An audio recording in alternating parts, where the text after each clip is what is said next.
अस्त व्यस्त है। कई इलाकों में बारिश से जल भराव की स्थिति बनी हुई है।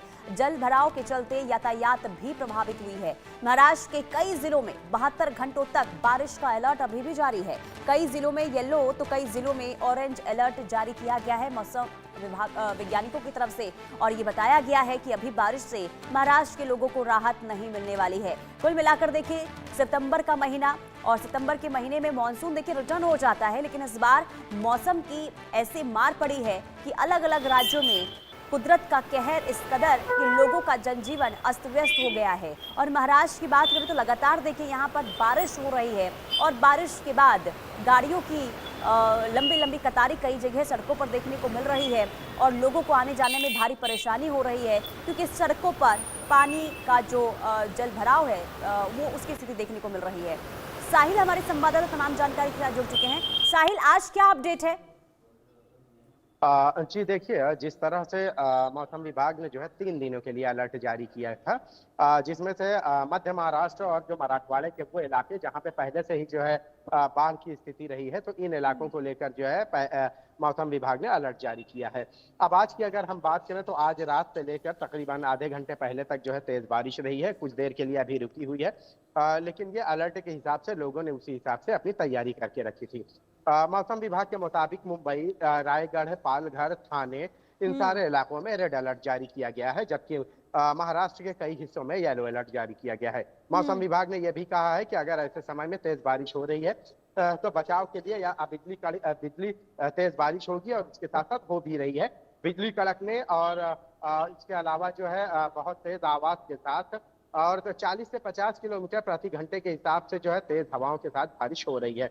मौसम विभाग ने यह भी कहा है कि अगर जरूरत ना हो तो आप गैर जरूरी तरीके से जो है आप बाहर ना निकलें। और दूसरी अहम बात यह भी कहा है मौसम विभाग ने कि अगर आप अपने बचाव के लिए पेड़ के नीचे या इस तरह से कहीं जाते हैं तो आप इन सब जगहों पर ना जाएं, क्योंकि संभव है कि कभी तेज बारिश की वजह से आपको ये दिक्कतें पेश आएं। इसके अलावा जो है मुंबई में जो है आपको मैं बता दूं कि तेज बारिश की वजह से जो पुरानी इमारतें हैं, जर्जर इमारतें हैं, उन इमारतों में रहने वालों को भी जो है आगाह किया गया है कि जब तेज बारिश हो तो ऐसे समय में अगर आपकी इमारत जो है कमजोर है तो आप कोशिश यही करें कि इमारत से बाहर निकल जाए, ताकि आपको किसी भी तरह की जानी नुकसान का सामना ना करना पड़े। अब आप चलते हैं कि उन इलाकों की तरफ। आपको मैं बताऊं कि मराठवाड़ा के मध्य महाराष्ट्र और पश्चिम महाराष्ट्र में भीड़ या और आसपास के इलाके, भीड़, सोलापुर, इन सारे इलाकों में जहां पे जो तेज बारिश की वजह से कई इलाके अभी भी जलथल हैं। राज्य के आला अफसरान, आला अधिकारी इन सारे इलाकों में जायजा ले रहे हैं। खासकर जो है आज जो है राज्य के मुख्यमंत्री देवेंद्र फडणवीस का यवतमाल का दौरा है, और इसके अलावा राज्य के दूसरे जो लीडर हैं, जो दूसरे मंत्री हैं, वो इन इलाकों में इनका जायजा लेने के लिए, और खासकर जो है इन इलाकों में रहने वाले बाढ़ प्रभावित इलाकों में जो रह रहे हैं उनसे जो है मुलाकात करके उनको ढाढ़स बनाने या उनकी हर संभव प्रयास करने, हर संभव तरीके से उनकी मदद करने के लिए जो है पहुंच रहे हैं। इसके अलावा साथ साथ मैं आपको बता दूं कि शाहिद, अभी कौन से ऐसे जिले हैं महाराष्ट्र में जहां पर सबसे ज्यादा स्थिति खराब नजर आ रही है बाढ़ और बारिश की वजह से? जी, पुनीता, शोलापुर की बात करूं मैं, भीड़ की बात करूं मैं, उसके अलावा पश्चिम महाराष्ट्र में मराठवाड़ा के वो सारे इलाके जो बाढ़ से प्रभावित है, इन सारे इलाकों में इन 3 दिनों के लिए खासकर अलर्ट जारी किया गया है, और ये सारे इलाके अभी भी बारिश की जद में है, अभी भी यहाँ पानी जमा हुआ है। और यही वजह रही है कि जो लोग हैं यहाँ, कई लोगों में जो है जो रहवासी हैं, आपको मैं बता दूं कि जो तबाही हुई है, इन तबाही में किसानों की जो है बड़े पैमाने पर फसलें, उसके बाद उनके मवेशी, उनके घर, इलाके, वो सब बुरी तरह से पानी की चपेट में आ गए हैं। राज्य सरकार ने इन इलाकों में मदद करने के लिए कहा है कि किसी को भी जो सरकार के कवानीन है, जो एसओपी है, उसके मुताबिक ये मदद की जाएगी। खासकर जो है किसानों को लेकर भी कहा गया है कि जिनके मवेशी हैं, मवेशियों के बदले में मुआवजा जो है दिया जाएगा, लेकिन इसके साथ साथ उनको मवेशियों के लिए कोई मामूली दस्तावेज दिखाने होंगे, जैसे मवेशियों को किसी तरह के टीके या कोई दस्तावेज या कोई पेपर रहा हो जिसकी वजह से उन्होंने उनके मवेशी हैं, ये इसके लिए मामूली जो है ये एस्टैब्लिश करने के लिए ये कि उनके पास मवेशी है, उनको सरकार मुआवजा देगी। इसके अलावा जो है किसानों को या उन इलाकों में जो लोग जो है बाढ़ ग्रसित रहे हैं मराठवाड़ा के उन इलाकों में जहां पे पिछले 1 हफ्ते से बारिश है, यहाँ पे 3 दिनों के लिए जो है खासकर अलर्ट किया गया है। सरकार ने ये कहा है कि हम तो अलर्ट हैं, आप भी अपने तरीके से अलर्ट रहें। इसके अलावा आपको मैं बता दूं कि इन इलाकों में कई जगहों पर नाराजगी भी जाहिर की गई है। कई जो लोग हैं उन्होंने ये भी कहा है कि उन इलाकों में जो है बाढ़ की स्थिति है ही है, उन्हें जो है सूखा तो बाढ़ क्या वाले जहां इलाके पर जो है स्थिति घोषित कर खराब दें। है, आप बता रहे हैं लोगों की नाराजगी देखने को मिल रही है शाहिद, तो क्या किसी भी तरीके से मदद नहीं पहुंचाई जा रही है जो लोग प्रभावित है? देखिए, जिन इलाकों में बाढ़ की स्थिति है, उन इलाकों में सरकार अपने स्तर पर मदद तो कर रही है, लेकिन कई इलाके ऐसे हैं अभी भी जो है वहां पे जो है मदद या रसद की जो है कोई सही इंतजाम नहीं हो पाया है, जिसकी वजह से वो सारे लोगों ने जो है जल समाधि की भी बात कही है। कई सारे जगहों पर जो है लोग गहरे पानी में जाकर जो है सरकार के खिलाफ जो है नारेबाजी की है और ये कहा है कि हमें जो है अभी भी जो है इत्मीनान बख्श जो है, यानी कि जो हमें मदद चाहिए वो मदद नहीं मिल रही। यही वजह से है कि हमने जो है ये रास्ता इख्तियार किया है। उन्होंने ये भी कहा है कि सरकार जो है उन इलाकों में मदद तो की बात तो कर रही है, लेकिन सही बात तो ये है कि मदद के साथ साथ जो है किसी इलाका जो है पानी भर गया है, कनेक्टिविटी पूरी तरह से जो है टूट गई है, और लोगों तक पहुंचने में जो है सरकार और उनके नुमाइंदों को भी जो है पहुंचने में दिक्कतें पेश आ रही हैं। बावजूद उसके सरकार ने हर जगह पे जो है अपने लोगों को, एसडीओ, डीएम और इन सारे लोगों को जो है नियुक्त किया है और कहा है कि इन इलाकों में जल्द से जल्द जो है मदद पहुंचाई जाए।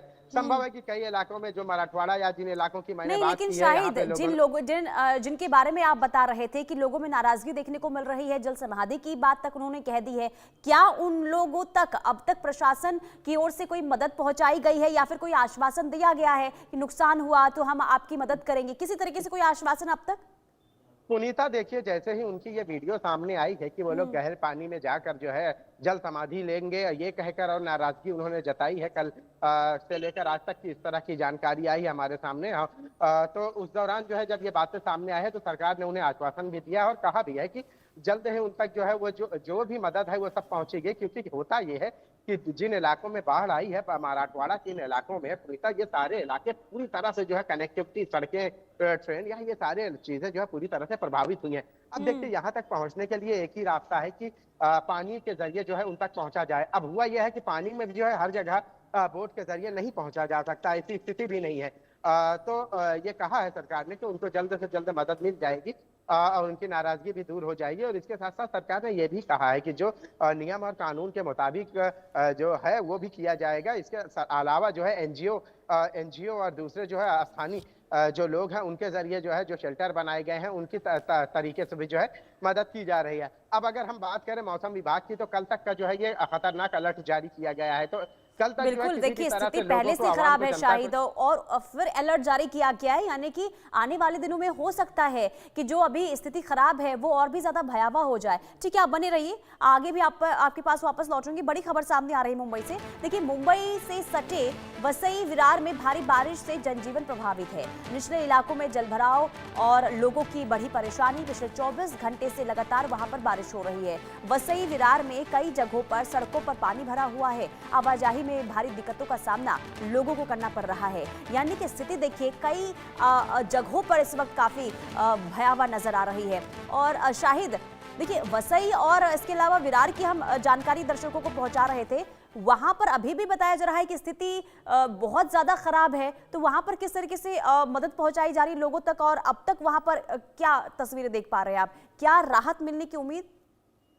जी पुनीता, सबसे पहले मैं आपको बता दूं कि जिन इलाकों का आपने वसई, विरार, पालघर, इन इलाकों का जिक्र किया है, इसके अलावा मुंबई, थाने, पालघर, वसई, विरार, ये सारे इलाके क्योंकि निचले इलाकों में शामिल है। मुंबई भी जो है समुद्र से सटा हुआ है और इन इलाकों की जिनकी आपने बात की है, यहाँ पे बारिश की वजह से बड़े मतलब कि बहुत ज्यादा मात्रा में जो है पानी जमा हो गया है, जिसकी वजह से ये जो समस्या है ये सॉल्व होने में कम से कम 2 दिन लगेगा। पानी निकलेगा, फिर उसके बाद जो है आवाजाही जो प्रभावित हुई है ये सही होगा। मदद की बात आपने की है, तो इन इलाकों में वो इलाके जहाँ पे जो है इस तरह से बाढ़ की वजह से दिक्कतें पेश आई है, यहाँ के लोगों को जो है शिफ्ट किया गया है दूसरी जगहों पर और उन्हें मदद पूरी तरह से पहुंचाई जा रही है। अब रायगढ़ की बात करें पुनीता, रायगढ़ में भी जो है इसी तरह से जो है पानी जमा किया है, लंबा जाम लगा हुआ है। बारिश की वजह से पानी जमा हो जाने की वजह से जो है 4-4, 6-6 घंटे लोग जो है जाम में फंसे हुए हैं। तो अब जो है थोड़ा थोड़ा राहत हो रही है। हालांकि रात की बारिश की वजह से वो कंटिन्यूटी हो गई थी, अभी तकरीबन 1 घंटे से बारिश बंद है, तो हो सकता है कि संभव है कि इन इलाकों में थोड़ी राहत है। और लेकिन बारिश जब ज्यादा होगी कितने जिले हैं जो इस वक्त बाढ़ और बारिश से प्रभावित हैं? पुनः कुल आपको मैं बता दूं मौसम विभाग के मुताबिक, और पहले से अगर हम इसको जोड़ लें तो 12 से 14 जगह ऐसी है पश्चिम महाराष्ट्र के पूरे इलाके जो है बाढ़ की वजह से जो है बाढ़ ग्रसित है। और इन इलाकों को तो पहले से तो यहाँ पे बाढ़ की वजह से लोग तो इसकी जद में आए ही थे। और इसके साथ साथ जो है जब मौसम विभाग ने अलर्ट किया तो इनके लिए और एक दर्द सिर बन गया है। इनके साथ साथ जो है पश्चिम महाराष्ट्र, मराठवाड़ा, कोल्हापुर, ये सारे वो इलाके जहाँ पे पहले भी पिछले साल की भी बात करें तो इन इलाकों में पहले भी जो है इसी तरह के कुछ हालात थे, लेकिन इस बार तेज बारिश की वजह से ये हालात जो है उससे ज्यादा खतरनाक हो गए हैं।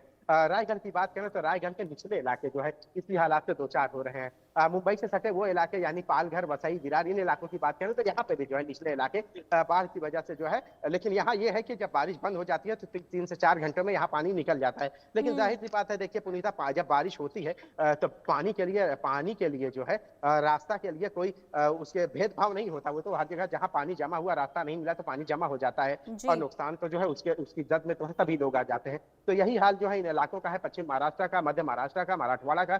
ये इलाके अभी भी जो है बारिश की जद की वजह से परेशान है। यहाँ लोग जो है बचाव कार्य में, राहत कार्य लेकिन में शाहिद पहुंचे देखिए हुए कहीं ना हैं। कहीं खामियां तो है ही ना प्रशासन की तरफ से ही, जो जिम्मेदार हैं उनकी तरफ से ही, क्योंकि बारिश को लेकर अलर्ट तो पहले ही जारी कर दिया गया था। तो पानी की निकासी को लेकर क्या कोई व्यवस्था नहीं की गई थी? मैं आपके पास लौटूंगी, बड़ी खबर का पहले रुख कर लेते हैं। महाराष्ट्र से बड़ी खबर, जहां पालघर की ओर जाने वाली सड़क पर जल भराव है। जल भराव के कारण मनोर पालघर मार्ग पर यातायात बंद है। मौसम विभाग ने अगले कुछ घंटे तेज बारिश की संभावना जताई है। तो पालघर मार्ग पर यातायात पूरी तरीके से बंद, लोगों को भारी परेशानी भी हो रही है। तस्वीर भी हम आपको दिखा रहे हैं कि सड़कों पर किस तरीके से यहाँ पर जो गाड़ियां हैं वो आगे बढ़ती हुई पानी के बीचों बीच नजर आ रही है और लोगों को भारी परेशानी हो रही है। और कहीं ना कहीं देखिए जनजीवन अस्त व्यस्त जरूर हुआ है, क्योंकि जब सड़कों पर पानी भर जाता है तो लोग अपने जो दिनचर्या है, अपने दिनचर्या की शुरुआत सही ढंग से नहीं कर पाते हैं और जो कामकाज के लिए लोग निकलते हैं उन्हें भारी परेशानियों का सामना करना पड़ता है। और यही वजह है कि जीवन बहुत प्रभावित इस वक्त महाराष्ट्र के अलग अलग हिस्सों में नजर आ रहा है। शाहिद हमारे साथ बने हुए हैं। शाहिद देखिए, पालघर का आपने जिक्र किया और आपने बताया कि वहां पर भी स्थिति खराब है, लेकिन देखिए हैरानी इस बात की है कि क्या किसी की तरफ से कोई व्यवस्था नहीं की गई थी पानी की निकासी को लेकर? देखिए कई जगह ऐसी स्थिति बनी हुई है जहां यातायात पूरी तरीके से प्रभावित हुआ है। जी सुनीता, आपने स्थिति की बात की है। मैं आपको बता दूं कि जिन जगहों पर पानी जमा हुआ है ये जगह निचली वाली जगह, यानी खाड़ी से या समुद्र से जो है निचले इलाकों में है। यही वजह है कि यहाँ जब बारिश होती है तो जाहिर सी बात है, और ये हमेशा का रहा है, और जब अलर्ट जारी किया जाता है तो खास कर ये कि कोई जानी नुकसान ना हो, तो इस वजह से यहाँ के लोगों को पहले से बोल दिया जाता है, या तो उनको राहत शिविर में पहुंचा दिया जाता है कि जब पानी कभी जमा हुआ तो आप राहत शिविर में रहें और जब पानी खत्म हो जाए तो यहाँ आ जाए। अब रही बात तैयारी की, जो आपने सवाल किया है, देखिए हमेशा से जो है सरकार या जो स्थानीय स्तर पर जो लोग होते हैं, जो प्रशासन होता है, तैयारियां तो उनकी रहती हैं। लेकिन तेज बारिश की वजह से जो है वो तैयारियां पूरी तरह से फ्लॉप साबित होती हैं। कई इलाकों में, आप मुंबई की बात कर लें, मुंबई में जो है मुंबई के पालघर, वसई, विरार, तो ये तो चलिए मुंबई से सटे इलाके हैं। लेकिन मुंबई की अगर हम बात करें तो मुंबई के आज भी कई इलाके हैं जो बारिश की जद में, अगर 4 घंटे 5 घंटे बारिश लगातार हो गई और बारिश की कंटिन्यूटी रही, ये इलाके भी पूरी तरह से पानी में भर जाते हैं। मुंबई की अगर बात करें, मुंबई साइन, मुंबई नल बाजार या मुंबई अंधेरी सबवे, या इस तरह के जो इलाके हैं, ग्रामीण इलाके हैं। थाने की बात करें तो थाने में बहुत सारे इलाके हैं जो पूरे 4 से 6 घंटे अगर बारिश हो गई तो यहाँ तो पानी जमा होना लाजमी है। रायगढ़ की बात करें तो यहाँ पे भी कुछ ऐसा ही मंजर रहता है। और जब पानी जमा होता है तो आपको भी पता है कि ये सारी चीजें, जब रोड पर पानी जमा होता है तो सबसे ज्यादा असर यातायात पर पड़ता है। ट्रेन पूरी तरह से जो है रुक जाती है, 20-20, 25-25 मिनट, 1 घंटे 2-2 घंटे ट्रेनें रुक जाती हैं। अब इसके साथ साथ जब ट्रेनें रुक जाएंगी तो जाहिर सी बात है लोग जाएं तो कहाँ जाएं, सड़कों पर पानी जमा है, ट्रैफिक लंबी रहती है, और यही हाल जो है इस बारिश में देखने को मिला है। तो हमेशा से जो है प्रशासन देखिए इन सारी बातों को लेकर दावा भी करता है कि हम ये तैयारी कर चुके हैं, लेकिन जब बारिश होती है तो आपको मैं बता दूं कि वो सारे दावे, वो सारे प्रशासन के जो नियम कायदे तो अपनी जगह रहते हैं, लेकिन जो तैयारियां रहती हैं वो पूरी तरह से खोखली साबित होती हैं। इस बार की अगर हम बात करें महाराष्ट्र के जिन इलाकों में, पश्चिम महाराष्ट्र, मध्य महाराष्ट्र, मराठवाड़ा, ये सारे इलाके जिस तरह से बारिश की जद में आए हैं, ये कभी कल्पना भी नहीं की जा बिल्कुल। और ये सकती दिख भी रहा है कि जो दावे किए जाते हैं वो सिर्फ कागजों तक सीमित रह जाते हैं। लेकिन शाहिद, क्योंकि कई हिस्सों में भारी नुकसान भी हुआ है, किसानों की फसलें बर्बाद हुई हैं, आकलन किया गया है कितना नुकसान हुआ है? देखिए अभी चूंकि हम ऐसे नहीं कह सकते, क्योंकि नुकसान तो हुआ है, और नुकसान जो हुआ है वो जग जाहिर है। किसानों की कितनी हेक्टर फसलें जो है तबाह हो गई है, घर और मवेशी। पहले भी मैंने आपसे, जब हमारी बातचीत हुई तो उस दौरान भी मैंने आपको बताया है कि बड़े पैमाने पर खेती और मवेशी ये जो है मवेशी मर गए, बह गए, उनका नुकसान हुआ, उनकी मौतें हो गई। अब किसानों का जो है जो जो फसलें जो नुकसान हुआ है, तो अब आप अंदाजा लगा सकते हैं कि महाराष्ट्र में बड़ा जो तबका है किसानों का, या जो हम्म। निचले इलाके जो मराठवाड़ा के इलाके हैं, यहाँ पे जो है किसानों की बड़ी संख्या है, बड़ी तादाद है, और सारा जो निर्भर है वो खेती पे है। अब खेती तो तबाह हो चुकी है, मवेशी जो है मर गए हैं या बह गए हैं। अब सरकार ने जो है इन सारी बातों को देखते हुए बताया है कि नुकसान तो हुआ है, अब नुकसान की भरपाई को लेकर राज्य सरकार पूरी तरह से तैयार है, और कई जगहों पर जो है पैसे हैं वो भी रिलीज किए गए हैं। दूसरी जो राहत सामग्री है वो भी पहुंचाई गई है। अब इसमें जो है कहा गया कि मवेशियों को कैसे किया जाए, तो उसमें सरकार ने कहा है कि मवेशियों को लेकर जो है शिनाख्त कैसे की जाए कि हाँ किसी किसान के पास मवेशी थे या नहीं थे। तो उसके लिए कहा गया है कि मामूली सा कोई भी जो है एक पेपर हो जिसमें यह जाहिर हो कि आपने अपने मवेशियों को टीका दिया है या दूसरी चीजें दी है, तो उससे हम यह एस्टैब्लिश कर लेंगे कि आपके पास मवेशी थे, तो उनको जो है मवेशियों के जो है मुआवजा दिया जाएगा। खेती का रिकॉर्ड रहता है, तो रिकॉर्ड के तौर पर जो है वो रिकॉर्ड अपना पेश करेंगे, उसको उनका जो है मदद की जा रही है, और करेंगे भी, ऐसा सरकार ने कहा है। इसके अलावा भी जो है ठीक है। जिला स्तर पे जो है जो अफसरान है उनको नियुक्त किया गया, और ये भी कहा है कि अगर किसानों के साथ या इस बारिश को लेकर किसी भी तरह की लापरवाही हुई तो फिर हम्म। इसके लिए उनके खिलाफ भी कार्रवाई की जाएगी।